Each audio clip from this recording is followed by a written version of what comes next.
Dr. Rowley, Gregory Mc Burnie from Trinidad Newsday. I don't find it's a smiling note, eh? No, just the irony of it. But this is not a laughing matter. I know. Just to set the record straight, our reporter did reach out to Minister Hinds and Minister Browne. Neither of them chose to respond. And which one of them told your reporter that?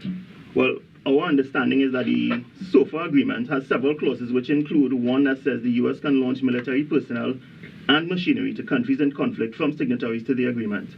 Guyana is also a signatory. Stick a pin. Is that where your interpretation comes from? The SOFA agreement. Countries in conflict. What conflict is Trinidad and Tobago involved in, or likely to be involved in? 2 countries in conflict from signatories.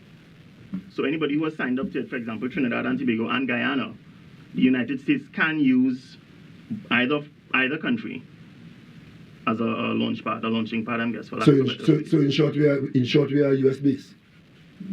But does the agreement? No, in short, your interpretation of that is that we are US based. No, so if 2 countries have conflict, the US can do that. Yeah.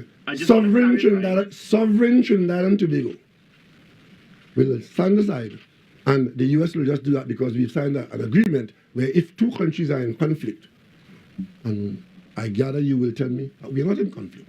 I don't know of any conflict that we are involved in. Right? Your interpretation there, and what you're trying to say is that because you didn't speak to Mr. Hinds or because I didn't talk to your reporter, that makes this headline justifiable? Where is the evidence to support that?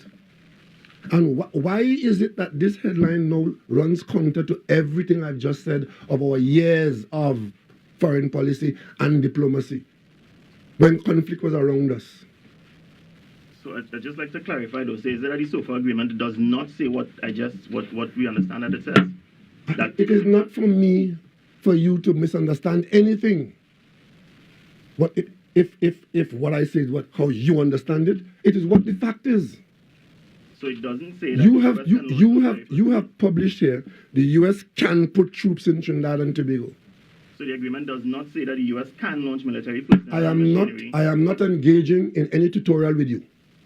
I'm simply saying you show me the evidence that supports your headline. Government signs agreement as White House ups pressure on Maduro. US can put troops in Trinidad and Tobago. You show me the support for that. So and don't ask me to explain it for you because you have a responsibility to understand what you're writing. So that is not what the agreement, just for clarification, that is not what the agreement I am not engaging in any tutorial with you. If you think that is what it is, publish it again. It's not a matter of tutorial, Dr. Rowley. Just anybody else has a question? And say how we can make Trinidad and Tobago look bad today. Oh yeah? Interest is Trinidad and Tobago. Oh yeah? So when we reach out to you all and we want some clarification on something, you will I do not accept from you that it is the government's fault why you have misinterpreted years of work that you yourself have been carrying. Because you had the opportunity to see our position in the context of what you know. It may be that you took an excursion into an area that you don't know, but that is your irresponsibility, not mine. You do know enough. If you are in the media and you don't know what Trinidad and Tobago's position is on this matter, which we have shared with you ad infinitum, the fact that we are in a position signing an agreement here for further cooperation between our entities and the US entities, and you take that to mean that we have signed an agreement to make Trinidad and Tobago either a colony of the United States or a floating base for the United States, and then telling me that is because I didn't tell you otherwise?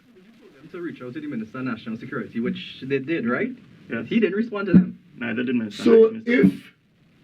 So as a result of that, you can create your own story. No, they had an interpretation of it and they back it up with facts. So. And that's what I'm saying. So I would not be surprised if tomorrow they defend it and say, this is our interpretation, it's a free country. I am here simply pointing out to others that this is not so, and pointing out to you that the facts don't bear this out.